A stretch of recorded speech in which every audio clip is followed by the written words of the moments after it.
महाकवि कालिदास रास्ते में जा रहे थे। उनको प्यास लगी। वहाँ एक पनिहारिन पानी भर रही थी। कालिदास ने कहा, मैं मेहमान हूँ, कृपया पानी पिला दे। पनिहारिन बोली, तुम मेहमान कैसे हो सकते हो? संसार में तो दो ही मेहमान हैं, पहला धन और दूसरा यौवन। इन्हें जाने में समय नहीं लगता। सत्य बताओ, कौन हो तुम? तर्क से पराजित कालिदास अवाक रह गए।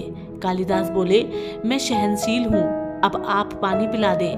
पनिहारिन ने कहा, नहीं, शहनशील तो दो ही हैं। पहली धरती जो पापी पुण्यात्मा सबका बोझ सहती है और उसकी छाती चीरकर बीज बो देने से भी अनाज के भंडार भर देती है, और दूसरे पेड़ जिनको पत्थर मारो फिर भी मीठे फल देते हैं। तुम सहनशील नहीं, सच बताओ तुम कौन हो?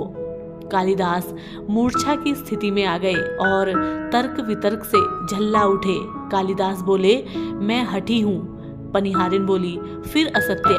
हठी तो दो ही हैं, पहला नख और दूसरे केश। कितना भी काटो बार बार निकल आते हैं। सत्य कहें, कौन हैं आप?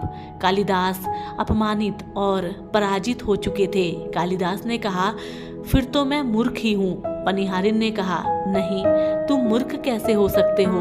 मूर्ख दो ही हैं, पहला राजा जो बिना योग्यता के भी सब पर शासन करता है, और दूसरा दरबारी पंडित जो राजा को प्रसन्न करने के लिए गलत बात पर भी तर्क करके उसको सही सिद्ध करने की चेष्टा करता है। कुछ बोल ना सकने की स्थिति में कालिदास पनिहारिन के पैर में गिर पड़े और पानी की याचना में गिड़गिड़ाने लगे। पनिहारिन ने कहा, उठो वत्स। आवाज सुनकर कालिदास ने ऊपर देखा तो साक्षात माँ सरस्वती वहाँ खड़ी थी। कालिदास पुनः नतमस्तक हो गए। माँ ने कहा, शिक्षा से ज्ञान आता है, न कि अहंकार से। तूने शिक्षा के बल पर प्राप्त मान और प्रतिष्ठा को ही अपनी उपलब्धि मान लिया और अहंकार कर बैठा, इसलिए मुझे तुम्हारे चक्षु खोलने के लिए ये स्वांग करना पड़ा। कालिदास को भी अपनी गलती समझ में आई और भरपेट पानी पीकर वे आगे चल पड़े।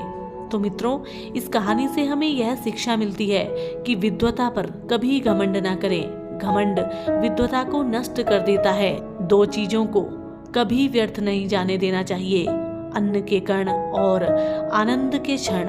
तो मित्रों, हम उम्मीद करते हैं आज की ये ज्ञानवर्धक कहानी आपको पसंद आई होगी, और इसी तरीके की और कहानियों के लिए आप हमारे चैनल को सब्सक्राइब करें। हम आपसे मिलेंगे एक और कहानी के साथ। तब तक के लिए नमस्कार, जय हिंद।